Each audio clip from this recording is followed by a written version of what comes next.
Dito sa Papa Dudut Stories, ikaw ay hindi nag-iisa.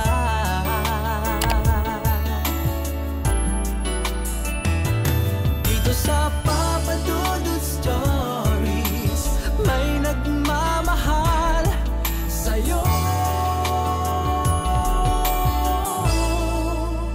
Papa Dudut Stories,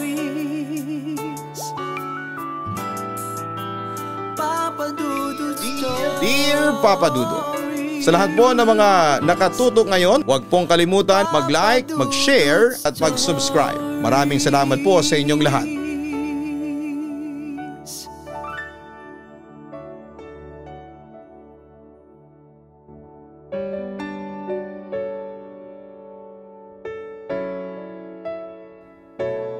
Likas sa ating mga kabataan ang mahilig sa mga larong nakapagdadala ng saya at kakaibang excitement sa buhay. Madalas pa nga ay dito tayo natututong maging maparaan sa buhay at nakakakuha ng mga bagong kaibigan. Pero may mga pagkakataon nang inaakala mo pala na bagong kaibigan ay magdadala sa iyo nang saya ay siya palang magiging bangungot sa iyong buhay. Dear Papa Dudut, itago niyo na lamang po ako sa pangalang Junior. 33 years old at kasalukuyang naninirahan dito sa Cavite. Bata pa lamang po ako ay masasabi ko nang lapitin na talaga ako ng mga nilalang na hindi na nabibilang sa ating mundong ginagalawan. Ewan ko ba kung bakit pero noon pa man ang tawag na sa akin ng aking mga magulang ay paranormal magnet dahil sa dalas na nakaka-encounter ako ng mga kakaibang bagay. Kaya naman po after kong minsang marinig ang mga kwentong inyong iniere ay parang nakaka-relate ako sa mga ito. Naisip ko na why not?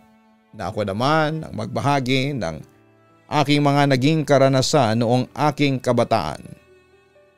Base sa kwento sa akin ng aking mama, bata pa lamang daw ako ay makailang beses na akong nagbahagi ng kwento sa kanila tungkol sa mga lumalapit sa akin na mga kakaibang nilalang.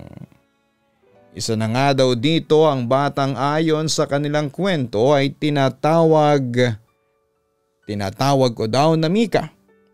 Nung una ay hindi pa kasi masyadong develop ang aming lugar. Marami pang mga bahagi dito na talaga namang magugustuhang gawing palaruan ng mga bata. And sa mga kaidaran ko noon ay sikat na sikat talaga ang laro na tago-taguan. Bukod pa nga sa iba pang masasayang laro tulad ng habulan. Kahit naman siguro ngayon ay masasabing isa pa din sa mga libangan ng mga bata kapag gusto nilang maglaro sa labas ng kanilang mga bahay. May mga spot na malapit lamang sa aming lugar ang gustong gusto talaga naming venue para sa laro na ito. Dahil maraming pwedeng pagtaguan. Isa na nga dito ay yung luma at abandonadong kubo-kubo doon. Matagal nang walang naninirahan doon at parang wala namang bumibisitang may-ari nito. Kaya naman malaya kaming nakapagtatago kapag naglalaro kami. Sa totoo lang po. Pinagbabawalan talaga kami ng aming mga magulang na pumunta sa bahaging yon ng aming pinaglalaruan. Ayon sa kanila ay delikado daw dito at posible kaming mapahamak. Pero sa tagal na din naman namin na naglalaro doon, parang never pa naman naming naranasan yung sinasabi nilang kapahamakan.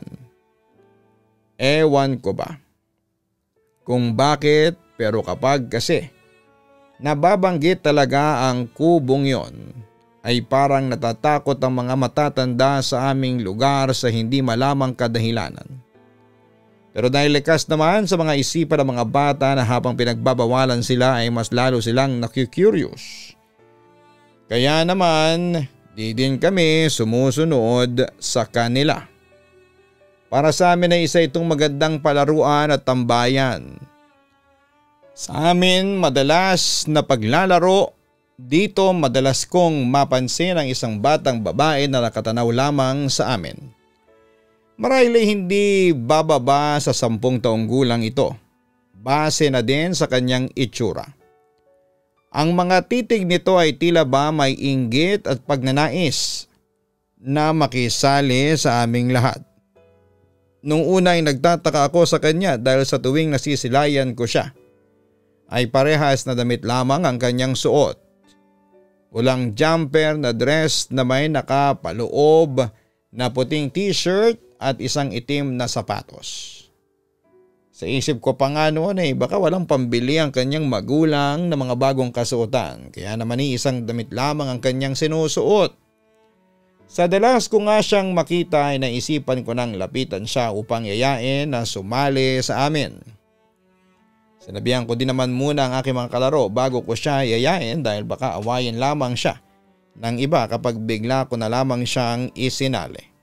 Pumayag naman ang iba kong kasama dahil maging sila din daw ay naaawa sa batang iyon. Mukhang hindi daw kasi ito pinapayagan ng kanyang mga magulang na makihalubilo sa iba kaya naman nakamasid lamang ito sa amin.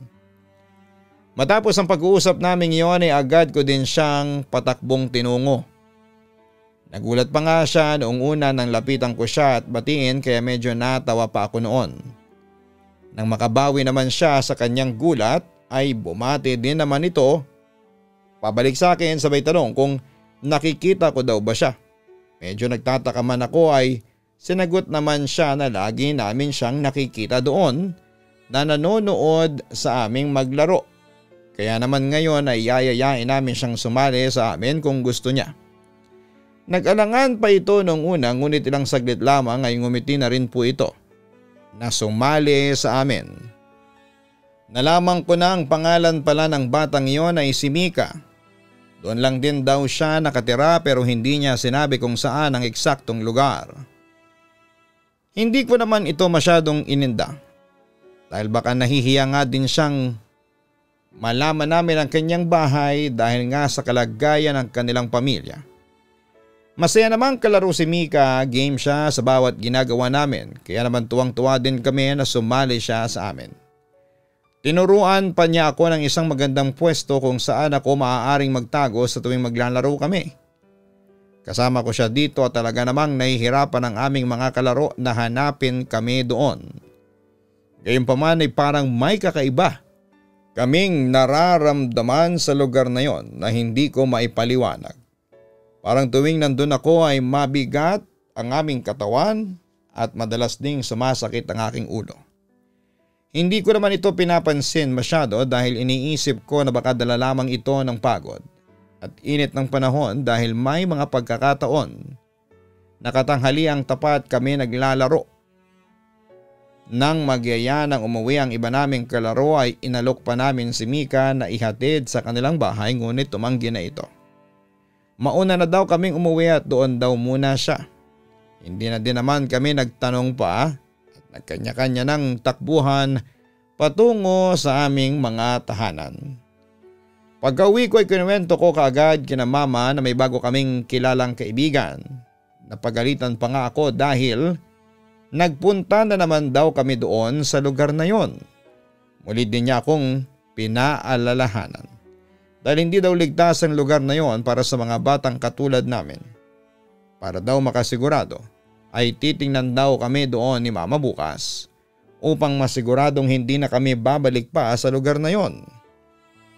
Kinabukasan, sinabi ko sa mga kalaro ko ang sinabing yon ni mama. Kaya naman naisipan naming huwag munang pumunta doon pansamantala. Naisip naman namin si Mika dahil baka doon siya naghihintay sa aming usual spot. Kaya naman sumaglit kami sa lugar na yon upang yayain siya sa bago naming lugar na paglalaruan. Pagdating namin ay tuwang-tuwa kaming sinalubong ni Mika. Ngunit ang katuwaan iyon ay napalitan din ng kalungkutan. Matapos naming banggitin sa kanya na mag-iiba muna kami ng lugar na aming paglalaruan. Sinabihan namin siya na sumama na lamang sa amin. Ngunit sinagot lamang niya kami na hindi siya maaaring umalis sa lugar na yon. Tinanong naman namin siya kung bakit na hindi siya maaaring umalis doon. Ngunit hindi naman siya sumagot at umalis na lamang. Malungkot po ang naging paglalaro namin dahil hindi na nakasali sa amin si Mika. Nagkaroon kami ng sapantahan noon na baka kaya hindi siya maaaring umalis doon ay dahil mapapagalitan siya ng kanyang magulang kapag lumayo siya sa lugar na yon. Ilang araw na ganon ang nangyayari, kaya naman nang masiguradong hindi na magche-check sila mama sa amin ay doon na sa dating palaruan namin kami muling bumalik para maglaro. Kitang-kita namin ang saya sa mukha ni Mika nang makita kami doon at yayaing muli siyang maglaro. Nangako ako sa kanya na kahit na anong mangyari ay hindi ko na siya hahayang maglaro na mag-isa. Isang matamis naman ng ngiti ang iginanti nito sa akin. At sinabihan pa ako na pangahawakan niya ang aking pangako at magiging magkaibigan kami kahit na ano pang sirkumstansya ang dumating sa aming buhay. Ng mga panahong yon ay hindi ko naisip ang bigat ng pangako na aking binitawan kay Mika. Basta ang tanging naisip ko lamang ay mapapasaya ang aking bagong kakilalang kaibigan kahit pa nga mapagalitan ako ng aking mama. Mas naging malapit kaming dalawa at masasabing siya na nga ang naituring kong best friend noon.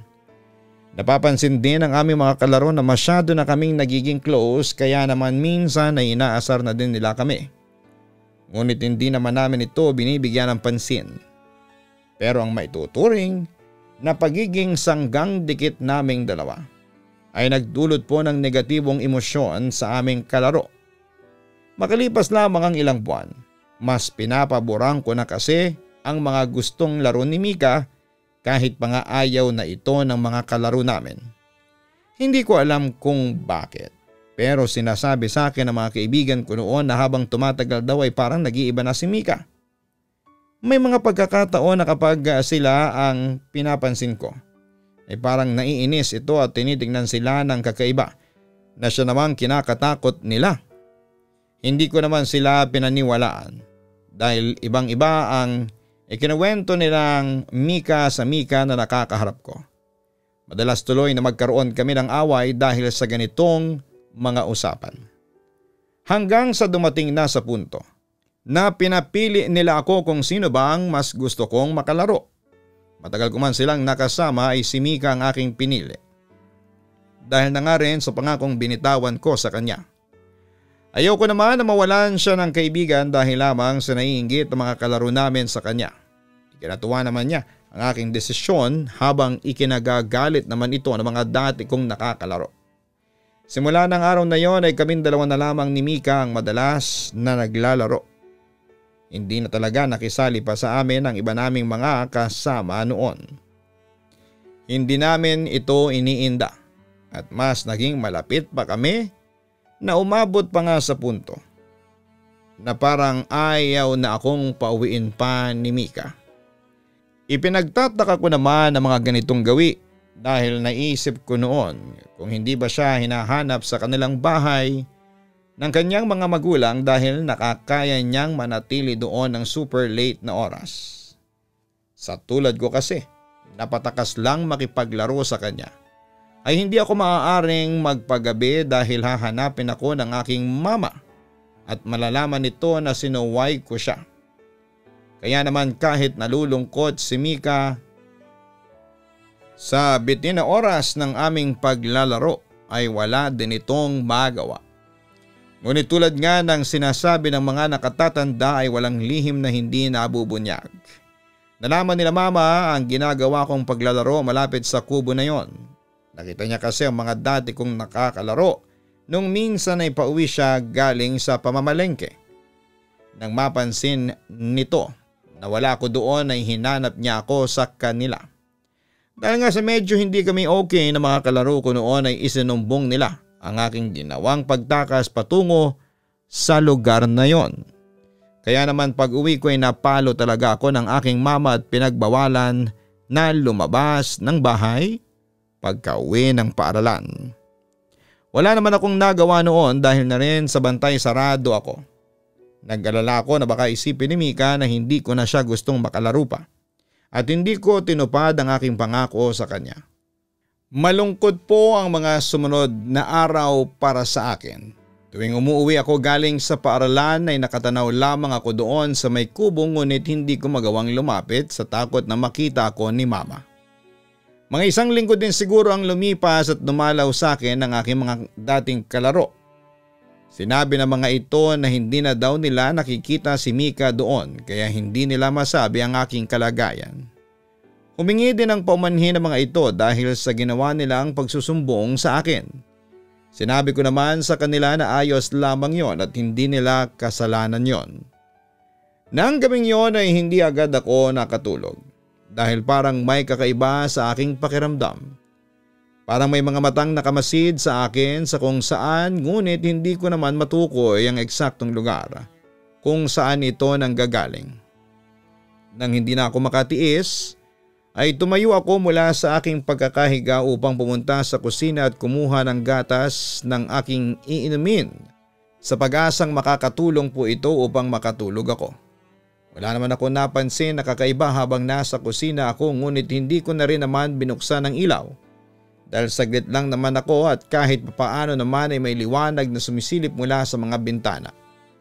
Pagkakuha ko ng gatas, sinarado ko na ang pintuan ng ref. Nagulat na lamang ako dahil ang bumungad sa akin sa gilid ay ang nakatayong si Mika. Kakaiba ang aura niya kumpara noon. Yung pakiramdam ko tuwing nagtatago kami doon sa tinuturo niya sa aking taguan, ganon ang nararamdaman ko sa kanya. Nakapagtataka din ko papaano nakapasok siya sa aming bahay ng ganong panahon samantalang alanganing oras na yon.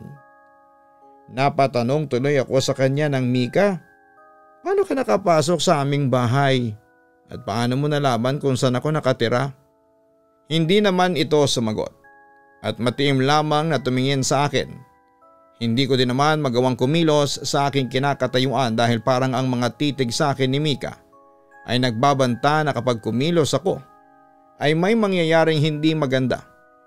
Maya-maya pa ay napalitan ng lungkot ang kanyang emosyon, sabay tanong sa akin ng bakit hindi ka na bumalik. Hindi ka marunong tumupad sa mga pangako kagaya nila. Napatanong naman ako sa kanya kung sino ang tinutukoy niya, ngunit galit itong tumingin sa akin. Ang kanina ay mga normal nitong mata ay naging purong itim na lamang na akala mo ay pininturahan ito. Dito na ako napaatras. Nabitawan ko rin ang hawak kong baso dahil sa gulat sa aking nakita. Patakbo na sana akong aalis doon, ngunit hinawakan ako ng mahigpit ni Mika sa aking mga braso na tila ba ayaw ako nitong pakawalan. Tinangka kong magpumiglas, ngunit mas lalong humihigpit ang kanyang kapit sa akin. At umabot na nga sa puntong bumaon ito sa aking mga braso. Napangiwi na ako nito sa sakit dahil ramdam ko ang mga kuko niyang unti-unting bumabaon sa aking mga laman. Napapikit na lamang ako at nanalangin ng mga oras na yon na sana'y matigil na ito. Hindi naman ako nabigo dahil ilang saglit lamang ay nakarinig ako ng yabag na mga paa na tila nagmamadaling tumungo sa kusina. Tinignan ko si Mika, ganon pa rin ang kanyang itsura.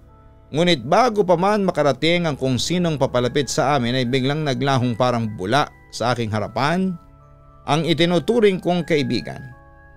Hindi ako makapagsalita sa aking nasaksihan. Tila isang mahika ang nangyari na yon kay Mika. Mula sa pintuan ng kusina ay niluwan nito ang aking papa at mama na hingal ng mga oras na yon. Agad silang lumapit sa akin at tinanong kung ano ang ingay na kanilang narinig. Hindi naman ako makasagot sa kanila dahil hindi ko malaman kung paano ko ipapaliwanag sa kanila ang mga nangyari. Nang makita ni Papa ang basag na baso at nagkalat na gatas sa sahig ay agad nila akong sinipat upang tingnan kung nasugatan ba ako sa pagkakabasag nito. Dito na napansin ni Mama ang sugat sa aking braso. Dali-dali niya akong tinanong kung ano ang nangyari doon at kung saan ko nakuha ang sugat na ito. Gayong tila hindi naman ito galing sa nabasag na baso sa sahig. Napaiyak na ako ng mga oras na ito at doon ay binahagi ko sa kanila ang mga pangyayari. Simula sa biglaang paglitaw ni Mika at ang ginawa nitong pananakit sa akin, Nagkalalang nagkatinginan sina mama at papa sabay tanong kung sino ang Mika na aking binabanggit. Ikinuwento ko sa kanila na si Mika, ang aking kalaro doon sa ipinagbabawal nilang lugar sa akin. Madalas ko siyang makasama sa may abandonadong kubo kung saan kami nagtatago-taguan. Napagsabihan pa nga ako ni mama dito na yun na nga daw ang sinasabi niya kaya ayaw niyang naglalaro kami doon. Dahil may mga napababalitang kakaibang mga pangyayari sa lugar na yon. Matagal na daw nila akong binalaan ngunit napakatigas daw ng aking ulo. Nakayuko lamang ako habang pinagsasabihan nila dahil alam ko namang ako ang may mali. Hindi ako marunong makinig kaya tuloy itong insidenteng ito ang aking napala sa pagiging suwail. Matapos gamutin ni mama ang aking mga sugat, ay sinabihan ako nito na matulog na. At upang makasigurado na hindi naman niya ako iniwanan sa aking kwarto ng gabing yon. Dahil sinabi ko din sa kanya na natatakot ako na baka bigla na namang magpakita sa akin si Mika at saktan ako nitong muli. Kinabukasan ay nagkwento ako sa iba naming kalaro ni Mika at tila hindi na nagulat ang mga ito. At sinabi sa akin na kaya nga daw ayaw nilang kasamang kalaro ito dahil may kakaiba silang nararamdaman dito. Madalas daw kasi ay parang ayaw nito na kasama sila sa laro naming dalawa at madalas sila nitong balaan gamit ang matatalim na tingin. Isa pa daw madalas nilang mapanaginipan si Mika na inaaway sila at pinapalayo sa akin. Kaya nang hindi na sila makatiis ay pinapili na nila ako. Hindi naman daw nila masabi sa akin na mga napapansin nila dahil alam daw nila na hindi din ako maniniwala.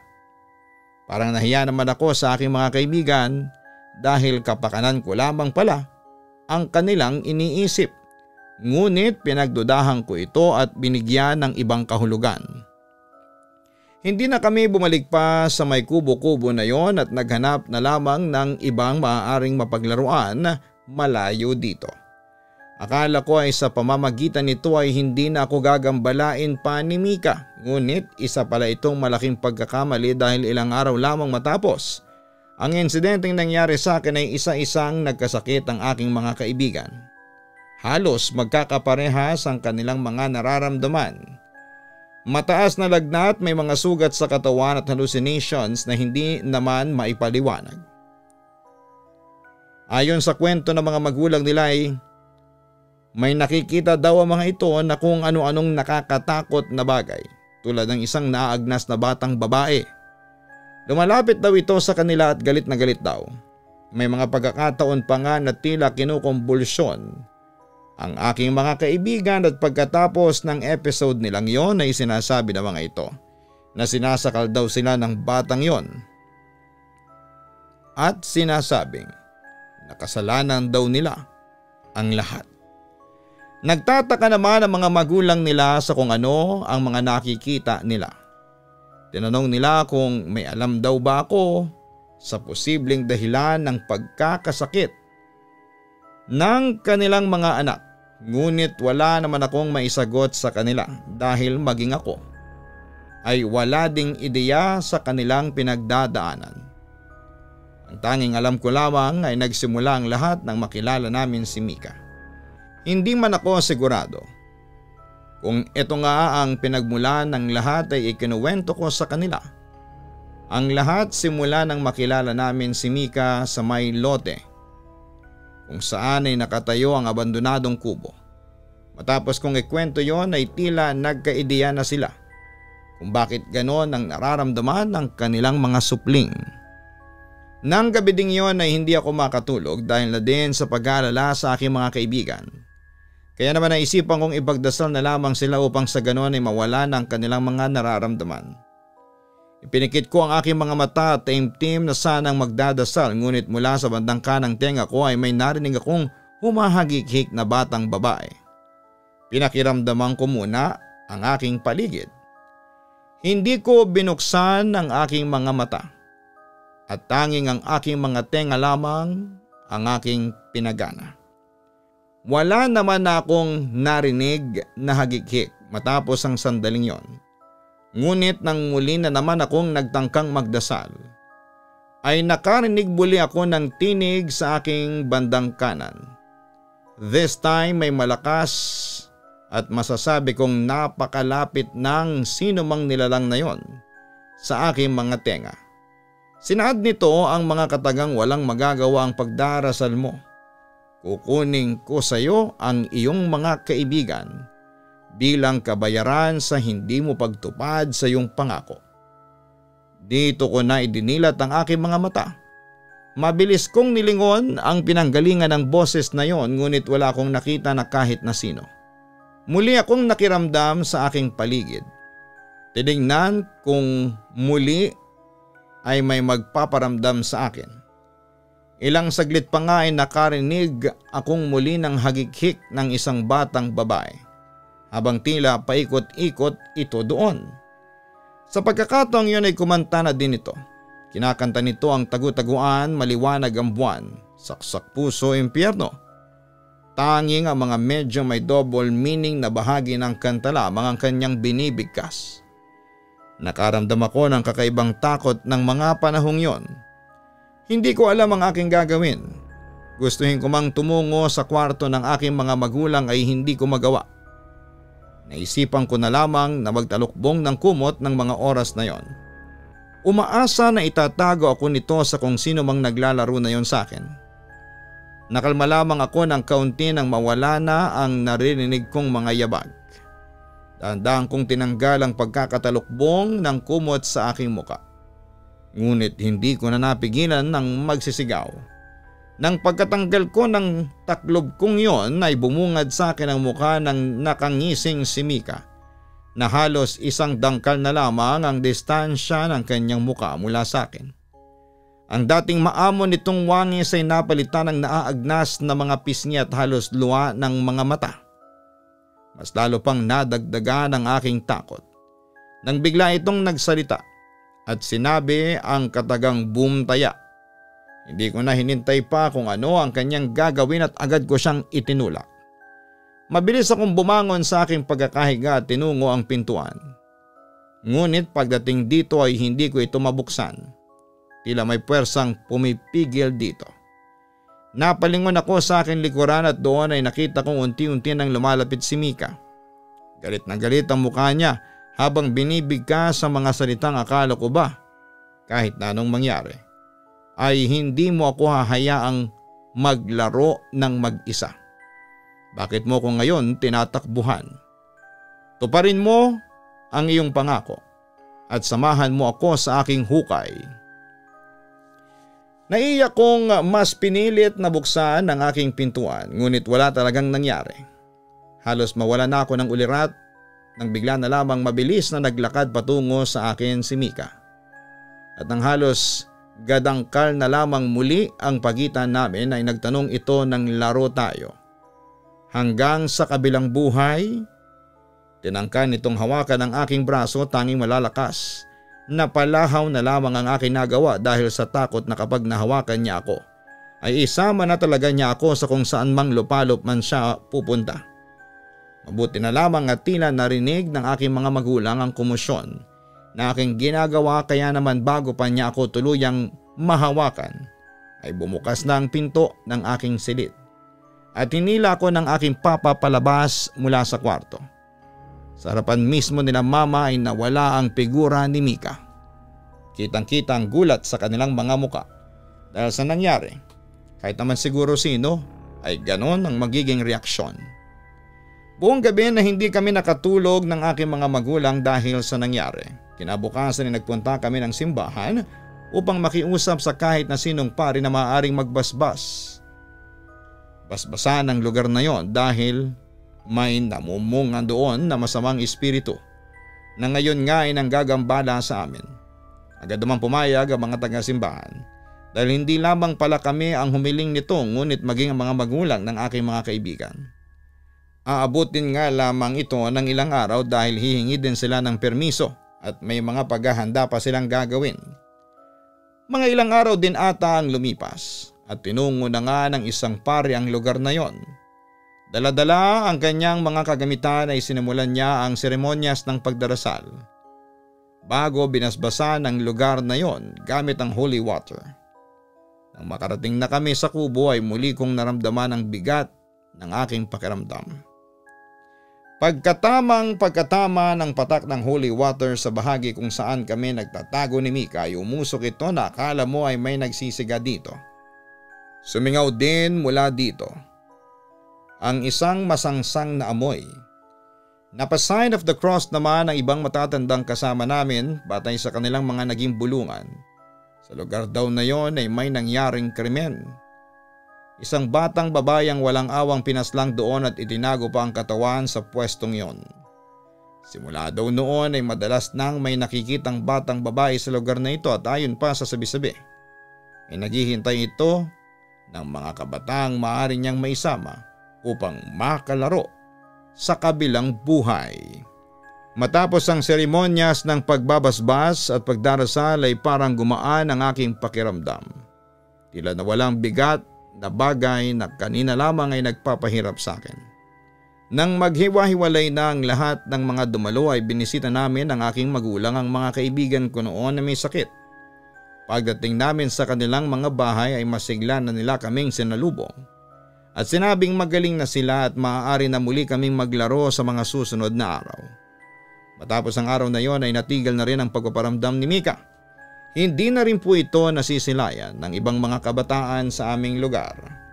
Naniniwala ang mga matatanda sa amin na noong nagbasbas ay naputol na rin ang anumang nagsisilbing koneksyon ni Mika sa mundong ating ginagalawan. Hanggang ngayon, Papa Dudut, ay hindi pa din nawawala sa aking isipan ang pangyayaring yon. Tuwing binabalikan ko ang insidenteng ito ay hindi ko pa rin maiwasan ang kilabutan. Ngunit nagsisilbi po itong aral sa akin na matutong sumunod sa sinasabi ng mga magulang at naging daan din po ito upang mas mapatibay pa ang pagkakaibigan namin ng aking mga kababata. Hanggang dito na lamang po ang aking liham, Papa Dudut. Maraming salamat sa inyong oras. Naway mas marami pa kayong maibahagi ng mga istorya ng ibang tao. Lubos na gumagalang, Junior. May mga pagkakataon sa ating buhay na may nakikilala tayong mga bagong kaibigan. Ngunit tandaan sana natin na hindi na sa lahat ng oras ay totoo sila. Madalas ay nagbabalat kayo lamang ang mga ito upang makuha ang ating mga tiwala. Kaya naman mahalaga na maging mapanuri tayo sa ating mga nakakasalamuha dahil hindi natin alam. Baka ang taong akala natin ay ating kaibigan ay isa palang nilalang na may motibong ikaw ay saktan. Hanapin ang Kaistorya YouTube channel para sa horror stories. Ang Papa Dudut Family YouTube channel ay inyo din pong panoorin. At may chance pa kayong manalo sa bawat episode. Maraming salamat po.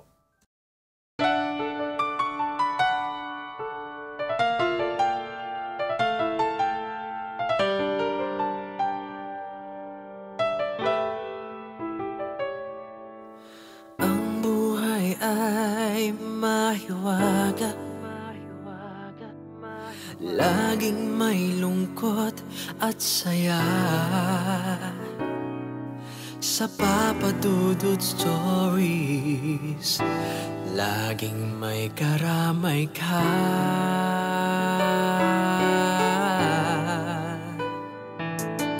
Mga problemang kay bigat, dito ay pakikinggan ka. Sa Papa Dudut Stories, kami ay iyong kasama. Dito sa Papa Dudut Stories, ikaw ay hindi nag-iisa.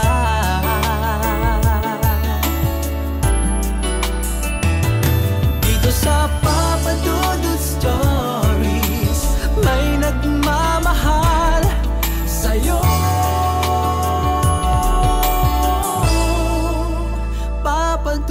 Dudut Stories. Papa Dudut Stories. Papa Dudut Stories.